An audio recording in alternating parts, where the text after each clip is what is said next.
let me tell you a story that's a great example of the power of listening and how your listening can shift in an instant. This is a true story, and it's by Dr. Stephen Covey. Covey found himself one Sunday morning on a subway car in New York City. And if you're not an Easterner, if you're not a New Yorker, the subways they're a world unto themselves, especially on Sunday morning. Now, most of the time, they're hustle, bustle, busy, sardines, people rushing, jammed in, packed in. But on Sunday morning, they're an awful lot like church.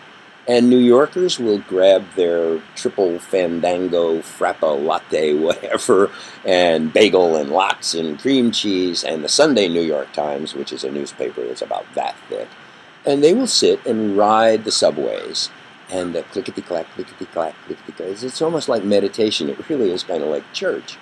And so Covey's on a subway car this one Sunday morning and stops at a station, and all of a sudden, into the car, burst these two children. You know, how old? 6, 9, something like, two of them, boy and a girl. And they are wild. They're totally out of control.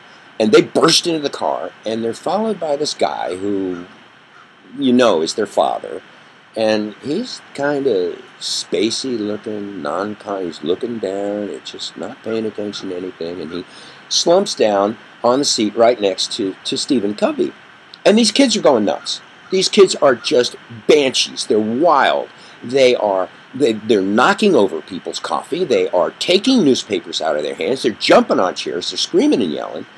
And Covey, who is a gentle man with umpteen children, he's really a huge-hearted, sweet, wise man. He's like, his temperature's rising. He's getting more and more upset with the fact that this father is not paying any attention to these children at all, and the children are being truly disruptive.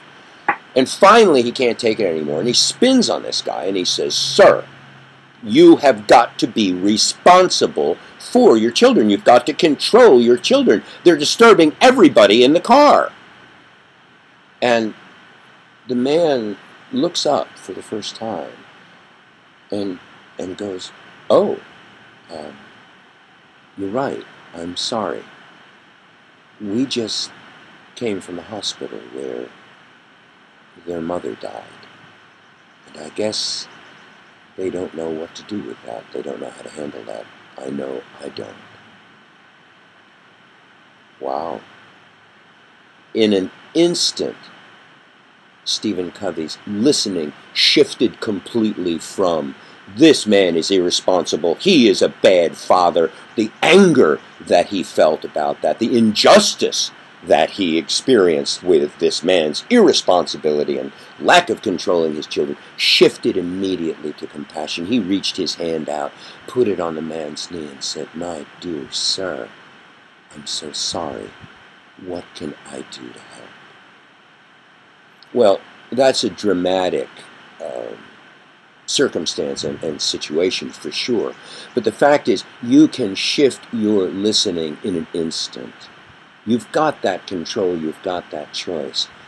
There are people, prospects perhaps, people in your downline, that when you see the caller ID on the phone when they're calling up, you go, "Oh no, oh not him, not her, just a bundle of complaints, nyet, nyet, nyet." Right away, you have a listening for people. You can listen by design instead of default. You can listen to people as responsible. You can listen to people as capable. You can listen to people as leaders. And when you do, that's how they're going to tend to show up. I mean, if you listen to me as a jerk, what's my chance of showing up to you as wise, as somebody with something valuable to contribute to you? No, I'm a jerk. And that occurs in your listening.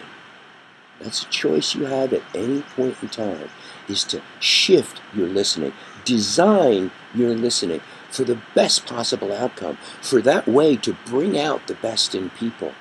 Now think about that when you're working with your team, when you're being the leader of your team, when you're prospecting.